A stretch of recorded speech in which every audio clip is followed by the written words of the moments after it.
You started Social Capital in 2011, $3.5 billion now under management, and you have how many female check writing partners? 4. 4. So how did you do that? Because I just really thought they didn't exist. I think we just closed our eyes and hired the best people, and they turned out to be pretty obvious. But really, how did you find them? I mean, seriously, if you look at Silicon Valley, you look at venture capital, it's like women venture capitalists are rarer than unicorns. Well, they actually exist, meaning the way that we run our business is probably slightly different. We're not traditionalist in our educational pedigree. You know, we don't really favor business schools and MBAs. We want people who have been in companies running them. And the reality is when you look at these tech businesses, there are some amazing women and amazing men who have built these businesses. I mean, I worked with one, Sheryl Sandberg, for many years. On my team when I was at Facebook, I think 3 out of the 7 senior people were female. So we've always just sort of grown up. I've always just sort of grown up with really thoughtful, quality, high caliber people around. And so when I started Social Capital, I was like, I just want to be around those people. And you know, I think what happens is, Emily, it's really easy to clog up the arteries when you're afraid. You know, because you just kind of really hold on, and you start to use artificial signals of value. And those artificial signals imply a bias. And so, you know, when you can close your eyes and not have to think about that, you come up with just very different results. So we all talk about the results. We hear the research. Diverse teams have better returns, are more innovative, are more creative, are more productive. But that sometimes just flies over our heads. And so I'm curious, what is the direct evidence? Is there some example you can give me that having more women on the team or a diverse team actually led to a better result? Like, are you seeing it in returns? Yeah, I mean, I just think, like, I don't even think of it as a diverse team. I just think we have a better team. Like, for example, like, you know, I am blessed, I was obviously blessed to have worked at Facebook, and we went through the IPO, blah, blah, blah. But I'm one of the principal owners of the Warriors. I'll give you that example. We don't have 5 Steph Currys on the court, right? We also don't have 5 Kevin Durants on the court, right? So how is diversity expressed in a basketball organization when the goal is to win? You have tall players, you have some not as tall, you have some fast, you have some good at different skills. And similarly, what we've done is we've constructed that. So if you look back in the last decade in Silicon Valley, what I would tell you is there's really been only 3 organizations that have been created of any importance. Y Combinator, Andreessen Horowitz, and us. And when you look under the hood at our returns, what you would see are pretty fabulous returns. The things that I'll say publicly, because we have to be careful because we're SEC registered, and we shared that at IRIS-own, so I'll share that here. You know, when we pick companies, we are just massive outperformers to the S&P 500, more than 2.5 times. So at the end of the day, we have a great group of people who think differently. They allow us to debate things. We're all rooted in the same moral and ethical framework. So in that way, we're the same. And then we just get to fabulously interesting decisions. And then you win. It's really not that complicated. Your theory seems to be that inequality is inefficient, and therefore you can exploit it and make money off it. It's just a dumb business decision. Do you know what I'm saying? It just makes no sense. Like, if you make any product and you want product market fit and you want to build something of immense value, your goal should be get that to everybody. I'm in the business of being a bridge between great people and solutions to important problems that improve the quality of life. Why would I stop and say, I will only give money to one kind of person with one kind of idea? If I said that to you guys, you'd say, wow, that is a dumb way to lose money. Right? That's what you will do. You will end up with less than what you started with. And so if you're in the business of allocating capital or solving problems or trying to improve the quality of life, you cannot let the nature and composition of the person with the solution get in the way. So it's just good business. Otherwise, you're an idiot. So Chamath shares his strong views on this in my book, Brotopia, Breaking Up the Boys Club of Silicon Valley. And he describes one firm as a bunch of soulless, white, milquetoast bros. I'm not going to tell you which one. You have to read it. And I got an earful from that firm, too. I'm sure you did. So here's my question. Why haven't VCs exploited this inequality, inefficiency in the past? Like, well, I think why? there's a simple economic reason why, which is technology still as a percentage of the economy is still quite small, okay? And there's a principle in investing, just to sort of be not that exciting for a second, alpha and beta, right? Beta is the market. So when the market is going up, that's your beta. When you do something that's above the market, that's your alpha. The interesting thing and the dirty little secret about technology is that it's a very small thing that's growing at very fast rates. So there's an enormous natural market beta. And so you don't have to do much more than have a seat at the table. And so you can hold on and generally return, like think about it this way, a tech business which takes technology and says, I'm going to do something cheaper, faster, better, than an existing incumbent who has all of these issues. They've been around for 60 years, maybe they have to deal with pension obligations, maybe they have to deal with unions. I'm going to dispense with all of that. So of course this company is going to do better because they can take the same product and sell it for cheaper. So that market beta allows the people who give this company money to look like they know what they're doing.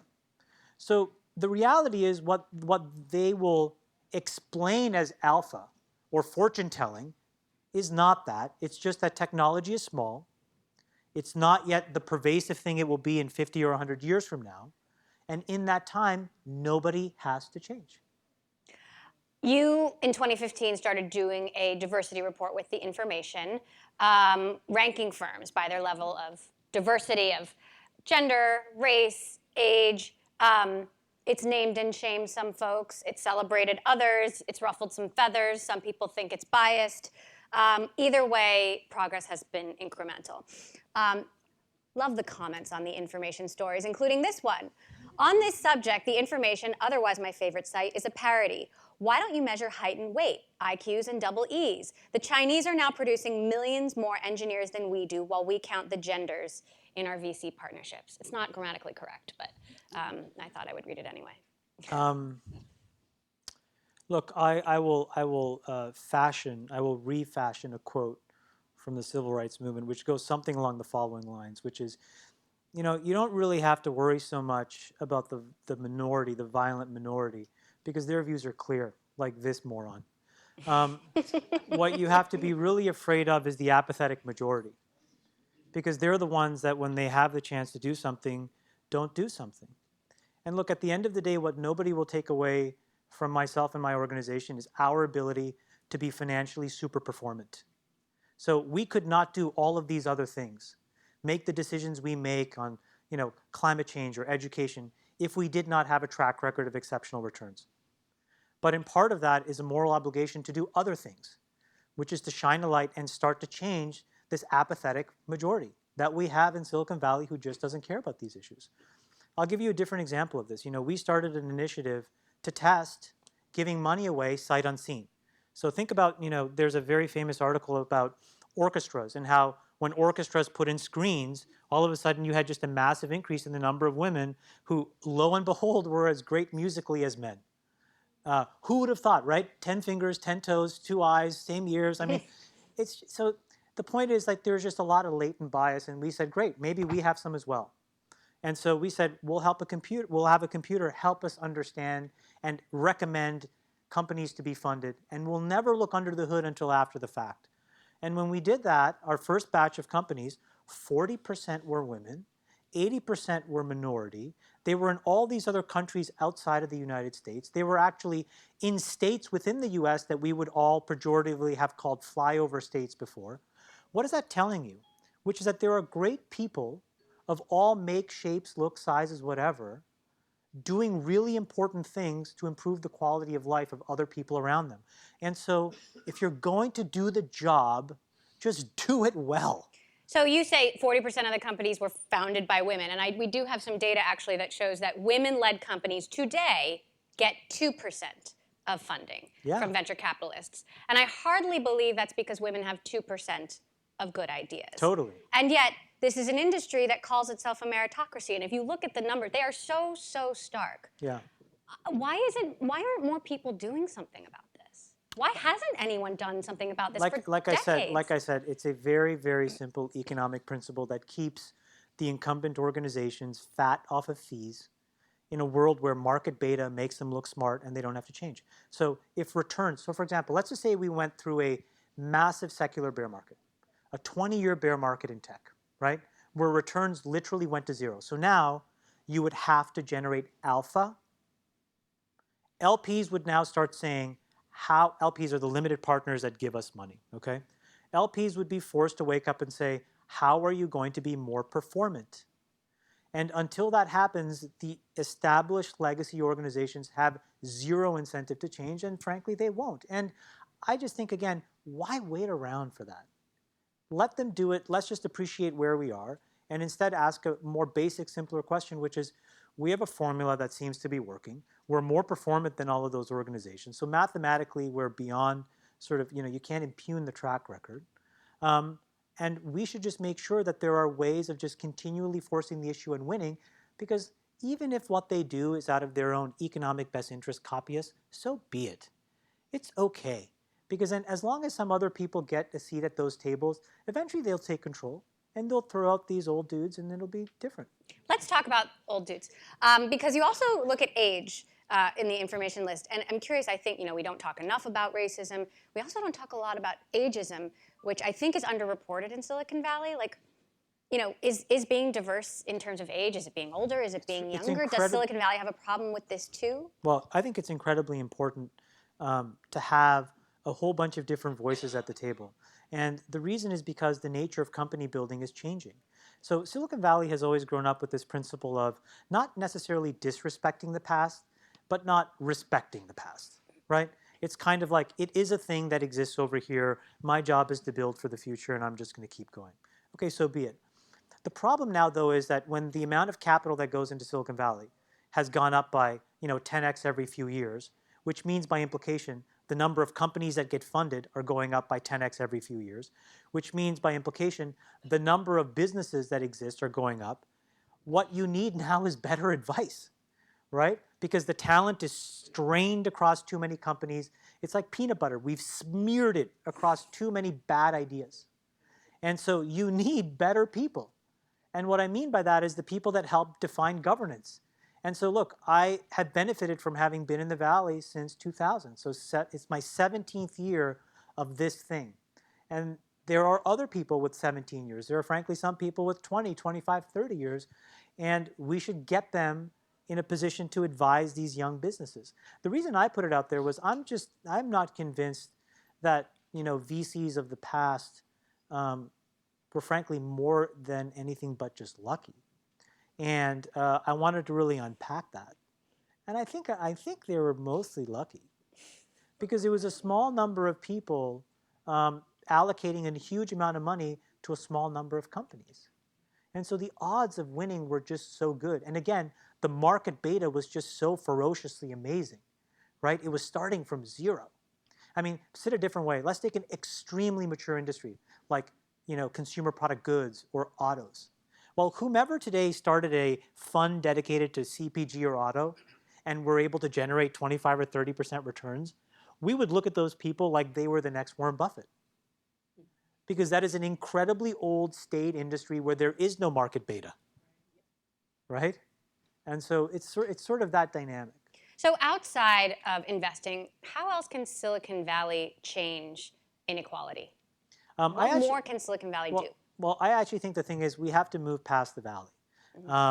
Specifically, what we are seeing is that, and this is just also a byproduct of the Trump regime, unfortunately, is that we have completely changed the incentives around human capital flows. So again, to use a basketball analogy, what if I told you, Emily, your job is to win the NBA championship, P.S., you're kicked out of the draft. You can't draft. And P.S., you're capped on free agency. Well, the likelihood of you winning that championship basically dramatically gets reduced. Even though I'm just not tall enough anyways. Yeah. So I'm saying if you were the GM or the owner. Similarly, in America, we've unfortunately done that as a byproduct of a lot of our rhetoric. And whether you agree with the current political regime or not, it doesn't matter. What matters are the facts. And the facts are an enormous enormous change has happened to the number of smart, thoughtful people that want to come to the United States, to be educated and then to stay here and then to build. I mean, just to use a handful of examples, when you think of the first generation of the internet, Elon Musk, Jeff Skoll, Pierre Omidyar, Sergey Brin, these are all people that were not from the United States, yet have created collectively more than $1 trillion of value, employing hundreds of thousands of people. The next generation of those people are saying, no thanks. Or if they still want to come, they can't come. That is a huge problem. So the way that we address that is we're like, well, Silicon Valley was the canonical definition of disruption and value creation, et cetera. And now we just have to get away from that, and we have to now go abroad. So again, you also then go back to the same thing. Well, as it turns out, sort of like these pristine little coddled people who've gone to Ivy League schools and gotten MBA degrees are not the best people to send abroad with an open mind. It turns out, they're not the best to like traipse around China and India, to be open-minded about a company in the Middle East. They don't get that.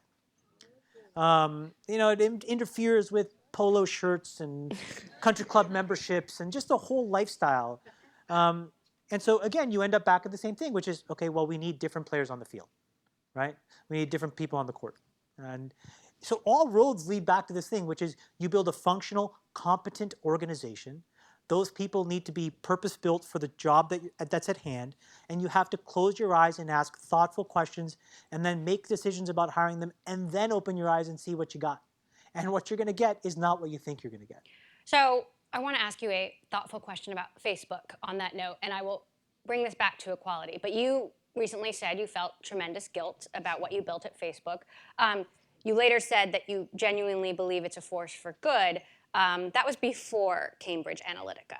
And now we know there may be many more Cambridge Analyticas. We have no idea how many. Yeah. How has that impacted your level of guilt?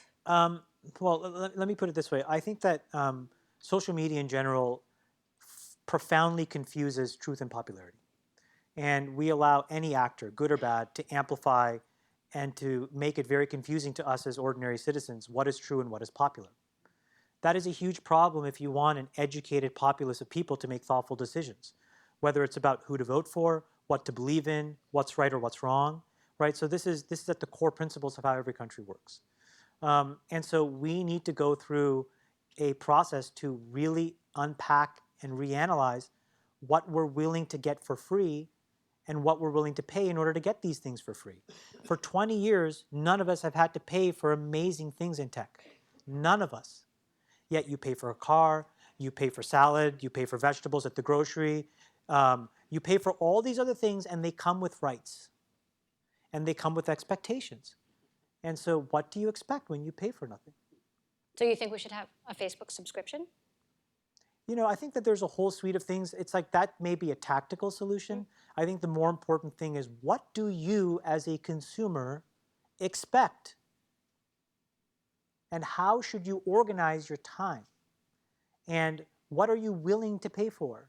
And then maybe you should be paying for more things so that you start to create a more vibrant economic business model so that the next company out there chooses to basically go down that path, chooses to be more like Netflix than YouTube, right? Chooses to be more Spotify than Pandora. And that may be better for all of us, even though in the short term, it costs you a little bit. You may be having you may just get a higher fidelity signal and you'll feel less lost. So, and this is my last question, of course, we want sort of equality. We want to be treated equally as consumers and as users of this service. But, Facebook has one of the most prominent female executives in the world. And yet... She's incredible. And yet Facebook's diversity numbers across the board are still, average, for the tech industry, women are grossly underrepresented. Do you think if Facebook had a more diverse team that it could solve Facebook-sized problems? Like, do you think a diverse workforce might have prevented something like this from happening? I just think they had an exceptional business model, and it's hard. I mean, just empathizing, because I was there as well. It's hard to see the totality of what was happening because things were moving so fast. separately, let's just say you started a company, any company, and all of a sudden, it just started raining $100 bills, but only around your business. And so all you had to do was walk out the door with a bucket and then walk back inside and count it. The walk back, at some point, you may just really like that. So I think these are really complicated questions of business model and re-rating a company's valuation framework, and how do public market investors view you, and then how does that either improve or degrade your ability to recruit. These are all really, really nuanced questions. And again, if you were running that business and you had to answer those questions at a period where money was literally raining down upon you, it would be hard to really take a step back, right? And so I just think that they are coming to terms with the responsibility. I think they're going to do the right things. They're literally like doubling the size of the company, it seems like. And so they're going to go out of their way to fix it. I think we just have to be a little bit more patient because, again, we as consumers have created this problem. I'm sorry, let's just be clear. Facebook did not create this problem, okay? We are addicted to free things.